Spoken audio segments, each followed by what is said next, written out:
The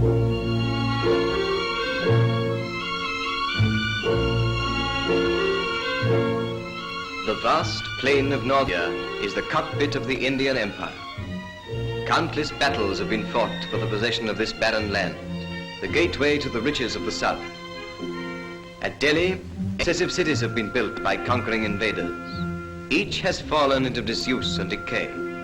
But there's an ancient legend in the Hindustan that the ninth city will endure and will rule forever.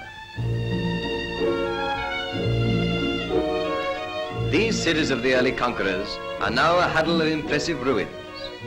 Not until the Emperor Babur swept down with the sword of Islam from the north did a foreign power become a force in Hindu India.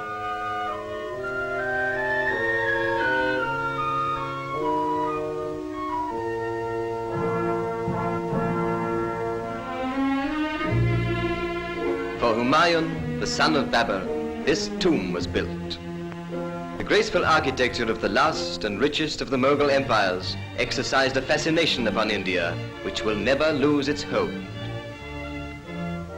The great Akbar followed Humayun, and around the ruins of his predecessors, his many victories for Allah are celebrated in dome and arch and graceful column.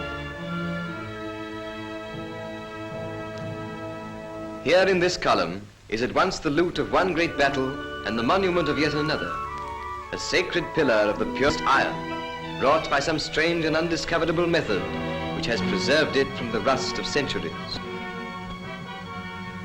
The Qutb Minar, the famous Tower of Victory, was begun by one and successively completed by the Mughal conquerors of Delhi.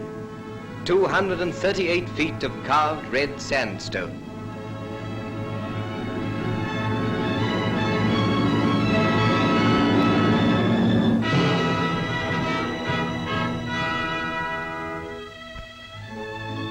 The great mosque of the Mughals, the greatest in all India, center of the native city of Delhi of today, commemorates the vast Mohammedan invasion from Baluchistan.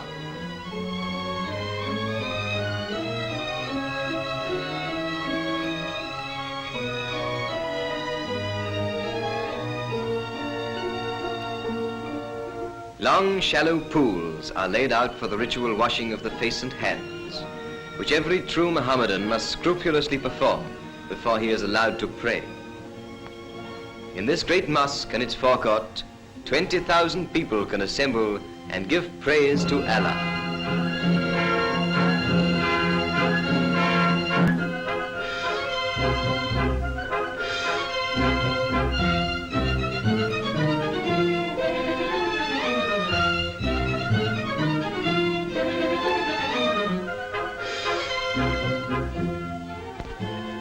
More beautiful but smaller is the Pearl Mosque, pinnacle of Mughal art in Delhi.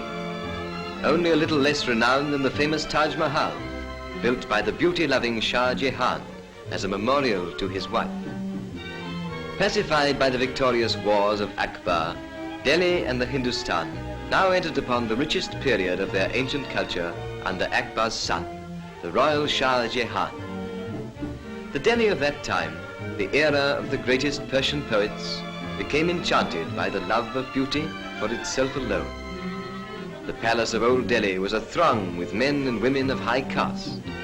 Such women as these adorned the palace gardens, the stamp of aristocracy upon their brows, the color of their robes ablaze against the dark green cypresses. Before it is put on, the Indian sari, the flowing robe of Indian women, is the most shapeless garment in the world. Each of them is nothing more than one straight length of silk, 10 yards long and some 2 or 3 feet wide. But interwoven with its threads of silver and gold, deep hemmed with solid precious metal, and fastened only on the right hip and on the left shoulder, it can be made to drape the figure in a manner to outmatch a Paris gown. The high caste Indian women wear upon their brows the blood-red mark or puja of the Brahmins.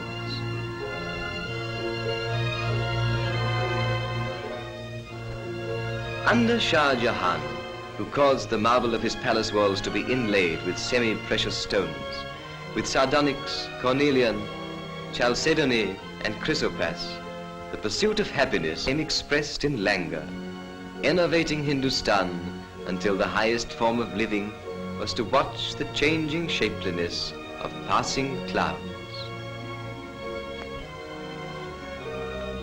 But the ninth, enduring Delhi, had then yet to be erected.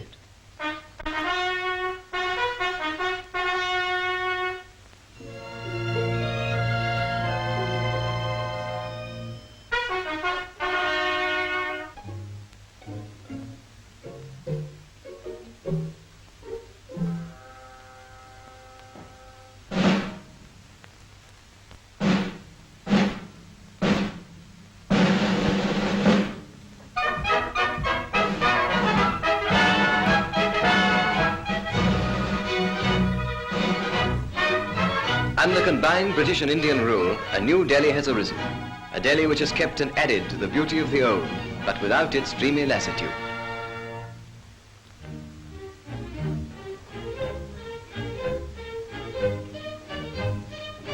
Connaught Place, the business centre of the modern Delhi, brings a new grace to the wilderness of northern India. The British, with their national love of lawns and flowers, have taught the Indians to lay out an entire with the beauty once confined to tombs and temples and to palace gardens.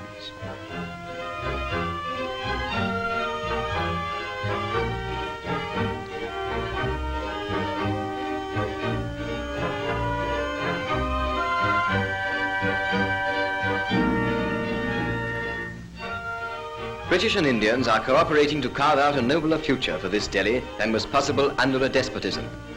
In this, the magnificent House of Assembly, British, Muslims and Hindus combine in governing. The spirit of the new and vital Delhi is externalized in the new style of architecture, deriving its inspiration not from one tradition but from two, molding the culture of two continents into a third. Where once water was a luxury and the profusion of it the prerogative of princes, there are giant fountains in the public squares.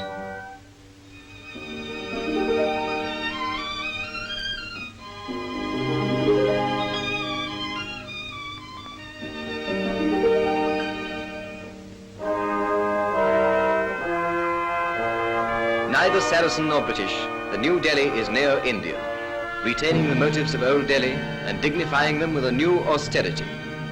Yet the lilting grace that made the beautiful, the almost effeminate Pearl Mosque, has softened the austere geometry of modern architecture. The new Delhi is dynamic, but no less inspiring than the old.